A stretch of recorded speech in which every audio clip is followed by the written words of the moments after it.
샬롬, 2023년 4월 18일 화요일입니다. 기도하겠습니다. 주님, 오늘도 주의 말씀으로 하루를 시작합니다. 사랑하는 주님, 오늘 우리의 삶 가운데 우상들을 버리게 하소서. 하나님보다 더 중요하게 생각하는 것들에 대해 과감하게 버리게 하소서. 예수님의 이름으로 기도드립니다. 아멘.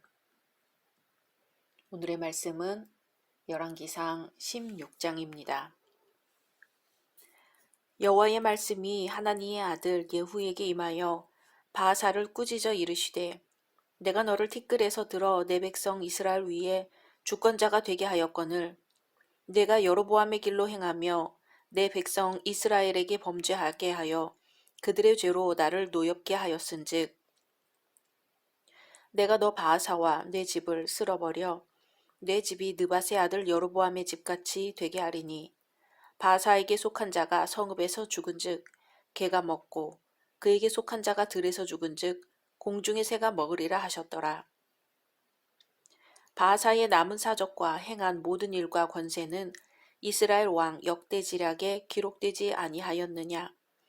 바하사가 그의 조상들과 함께 잠에 디르사에 장사되고 그의 아들 엘라가 대신하여 왕이 되니라. 여호와의 말씀이 하나니의 아들 선지자 예후에게도 임하사 바하사와 그의 집을 꾸짖으심은 그가 여로보암의 집과 같이 여호와 보시기에 모든 악을 행하며 그의 손의 행위로 여호와를 노엽게 하였음이며 또 그의 집을 쳤음이더라. 유다의 아사왕 제26년에 바하사의 아들 엘라가 디르사에서 이스라엘의 왕이 되어 2년 동안 그 왕위에 있으니라. 엘라가 디르사에 있어 왕궁 맡은 자 아르사의 집에서 마시고 취할 때에 그 신하 곧 병거 절반을 통솔한 지휘관 시므리가 왕을 모반하여 시므리가 들어가서 그를 쳐 죽이고 그를 대신하여 왕이 되니 곧 유다의 아사 왕 제27년이라.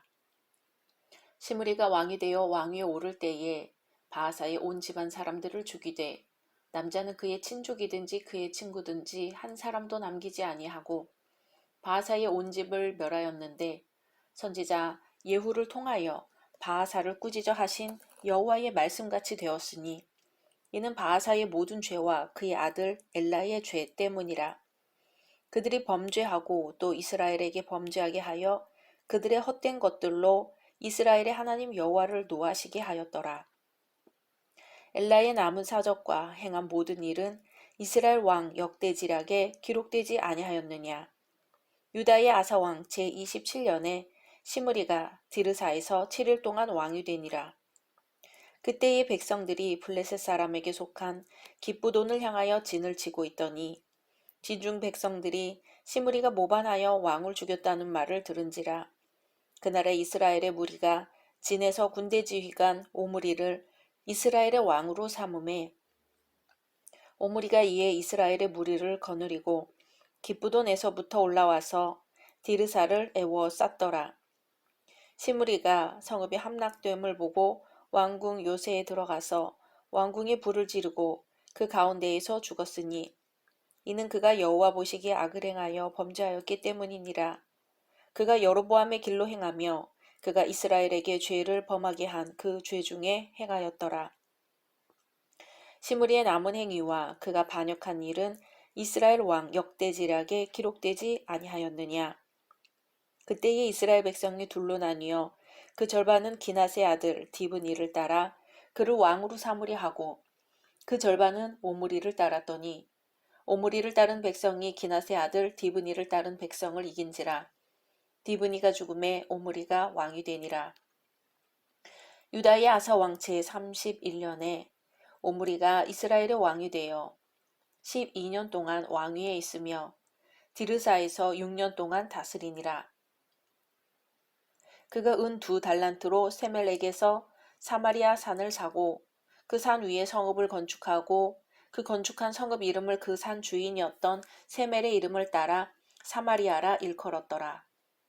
오므리가 여호와 보시기에 악을 행하되 그 전에 모든 사람보다 더욱 악하게 행하여 느밧의 아들 여로보암의 모든 길로 행하며 그가 이스라엘에게 죄를 범하게 한 그 죄 중에 행하여 그들의 헛된 것들로 이스라엘의 하나님 여호와를 노하시게 하였더라. 오므리가 행한 그 남은 사적과 그가 부린 권세는 이스라엘 왕 역대지략에 기록되지 아니하였느냐. 오므리가 그의 조상들과 함께 잠에 사마리아에 장사되고 그의 아들 아합이 대신하여 왕이 되니라. 유다의 아사왕 제38년에 오므리의 아들 아합이 이스라엘의 왕이 되니라. 오므리의 아들 아합이 사마리아에서 22년 동안 이스라엘을 다스리니라. 오므리의 아들 아합이 그 이전의 모든 사람보다 여호와 보시기에 악을 더욱 행하여 느밧의 아들 여로보암의 죄를 따라 행하는 것을 오히려 가볍게 여기며 시돈 사람의 왕 엣바알의 딸 이세벨을 아내로 삼고 가서 바알을 섬겨 예배하고 사마리아에 건축한 바알의 신전 안에 바알을 위하여 제단을 쌓으며 또 아세라상을 만들었으니 그는 그 이전에 이스라엘의 모든 왕보다 심히 이스라엘 하나님 여호와를 노하시게 하였더라. 그 시대의 베델 사람 히엘이 여리고를 건축하였는데 그가 그 터를 쌓을 때에 맏아들 아비람을 잃었고 그 성문을 세울 때에 막내 아들 수굽을 잃었으니 여호와께서 눈의 아들 여호수아를 통하여 하신 말씀과 같이 되었더라. 아멘. 오늘 16장의 말씀은 유다 왕 아사의 재위 기간 중 북왕국에서 발생한 왕조 교체 과정을 수록하고 있습니다.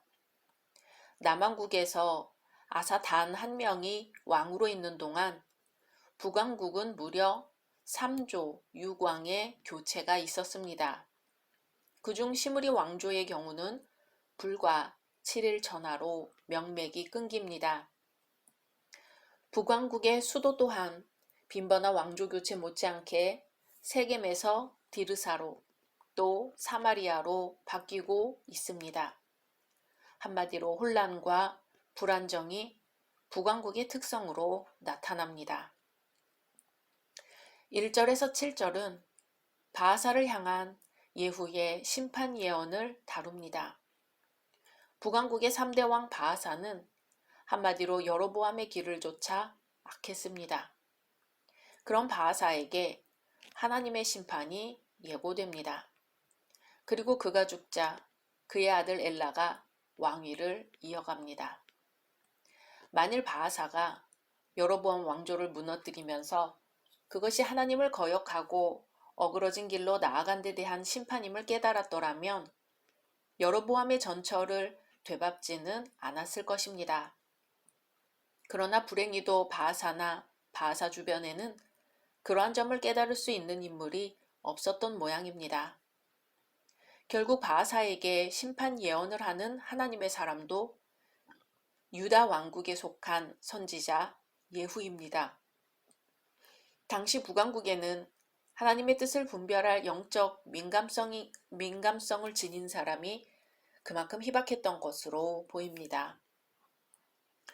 8절에서 14절은 바하사 가문에 하나님의 심판이 선고된 것에 이어 바하사의 아들 엘라 때에 이르러 그 심판이 성취되었음을 보여줍니다. 바하사의 뒤를 이어 북왕국 제4대 왕위에 등극한 엘라의 이스라엘 통치는 2년이 채 못되어 암살당함으로써 막을 내립니다. 신복 시므리가 만취한 그를 살해하고 왕이 되면서 엘라의 일가 및 친구들까지 몰살시킨 것이지요. 여로보암의 아들 나답의 때와 거의 같습니다.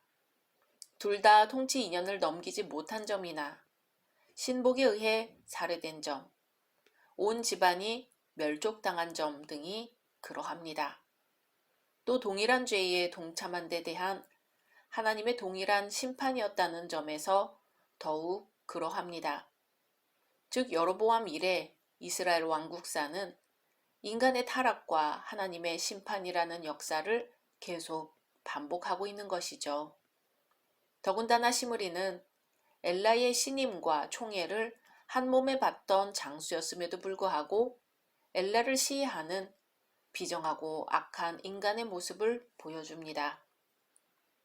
15절에서 22절은 모반자 시므리의 7일 천하를 보여줍니다. 압달락에서 시므리가 엘라를 살해하고 왕권을 찬탈한 것은 바하사 가문에 대한 하나님의 심판의 결과이기는 합니다.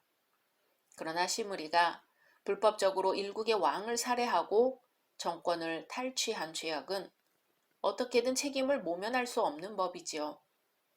이제 이 단락에서는 그런 이유로 시므리가 백성들의 지지를 얻은 오므리에 의해 타도되고 말았음을 보여줍니다.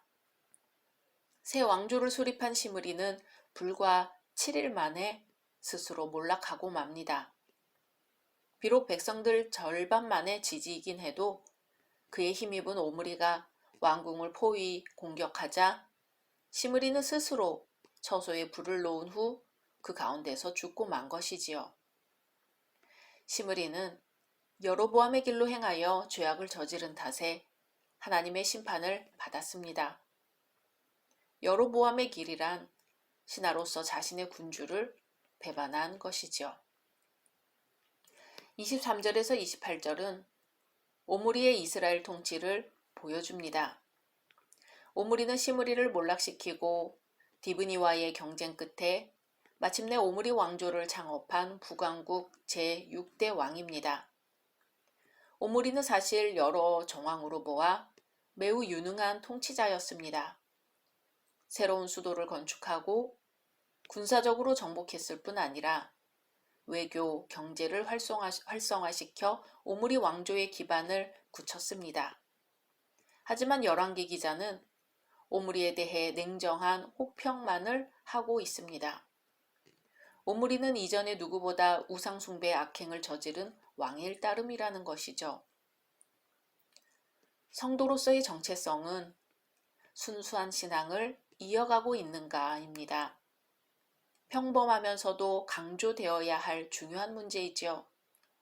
성도는 이 땅에 발을 디디고 살고 있는 한 세상적 측면에서 말하는 성공적 삶을 구현하는 것 또한 중요합니다.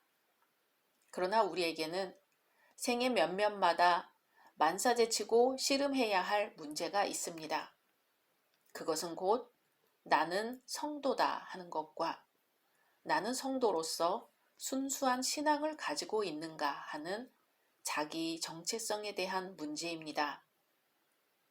29절에서 34절은 아합 통치의 시작을 보여줍니다. 오므리 왕조의 두 번째 왕이자 북왕국 7대 왕입니다. 아합은 열왕기가 대단히 주목하는 왕이지요. 그래서 아합의 이스라엘 통치는 상당한 양의 지면을 할애하여 소개됩니다. 그런데 아합이 그토록 주목을 받는 이유는 그의 통치 기간에 극단적인 두 입장의 대결이 치열하게 벌어졌기 때문입니다. 즉 그동안 암묵적으로 갈등을 빚어온 우상 숭배자들과 여호와 종교 수호자들 간의 다툼이 공공연화된 시기가 바로 아합 통치 기간입니다. 아합은 그러한 대립구도에서 한쪽을 대표하는 인물이죠.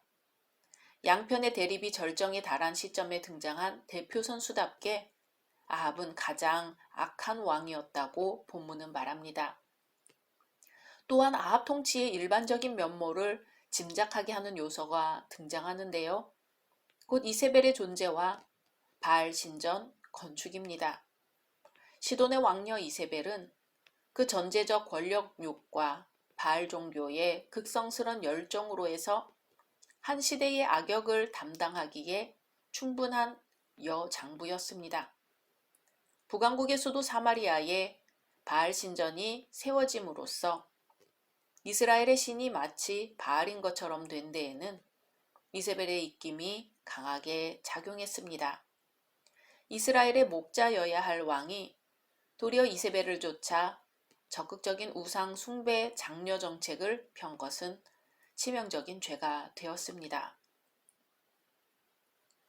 어떤 조직이든 한 사람의 잘못이 전체에 미치는 영향은 큽니다. 특히 군대에서는 더욱 그렇다 할 수 있지요. 유격 훈련을 앞두고 몸을 풀며 하는 PT 체조에서 기합 소리가 일치되지 않으면 두세 배로 횟수가 느는 벌칙은 군대를 다녀오지 않은 사람이라도 다 아는 이야기입니다. 한 사람이라도 정신을 집중해서 훈련에 임하지 않으면 그 사람으로 인해 훈련의 강도는 세집니다. 불가피하게 그는 욕을 먹거나 원성의 대상이 되고 말지요. 하지만 이러한 훈련을 하는 명분은 확실합니다. 전쟁에서 한 사람의 잘못이 전체를 죽게 할 수도 있다는 것이지요. 그래서 정신을 똑바로 차려서 훈련에 임하지 않으면 안 된다는 메시지를 주는 것입니다. 이런 일도 있습니다. 수십억 원을 주무르는 한 증권사 애널리스트들은 순간순간 매수와 매도를 반복하면서 자신이 관리하고 있는 펀드의 수익률을 높여야 할 의무를 지닌 사람들이지요. 그래서 순간순간 장의 변화를 체크하고 기회를 포착해야 합니다. 그런데 어떤 애널리스트가 순간의 착각으로 매수해야 할 것을 매도하는 바람에 단 10분여 만에 수십억 원을 손해본 일이 있습니다. 우리나라의 경우는 이 정도로 그쳤지만 외국에서는 금융상품을 잘못 운용하는 바람에 세계적인 다국적 기업이 망하는 일도 있었습니다. 한 사람의 행동이 수만 명의 직원을 거느린 회사를 분해시킬 수도 있다는 것을 보여준 사건이지요. 시므리와 오므리, 아합 등은 왕의 자리에 있는 동안 온 백성을 우상 숭배에 물들게 했습니다. 하나님이 아니라 물질을 숭배하게 했습니다. 왕이 아닐지라도 나 한 사람의 신앙적인 삶의 모습이 교회와 이웃에 영향을 끼친다는 점을 생각해 본다면 정말로 조심스럽고 정신을 바짝 차려야 할 일인 것입니다. 왜 우리가 성령의 이끄심을 간구해야 하는지, 왜 우리 안에 예수 그리스도의 마음이 있어야 하는지, 왜 오직 하나님만 바라보아야 하는지 깨닫게 되는 대목입니다. 각자 말씀 묵상하신 후 주기도문으로 마치겠습니다.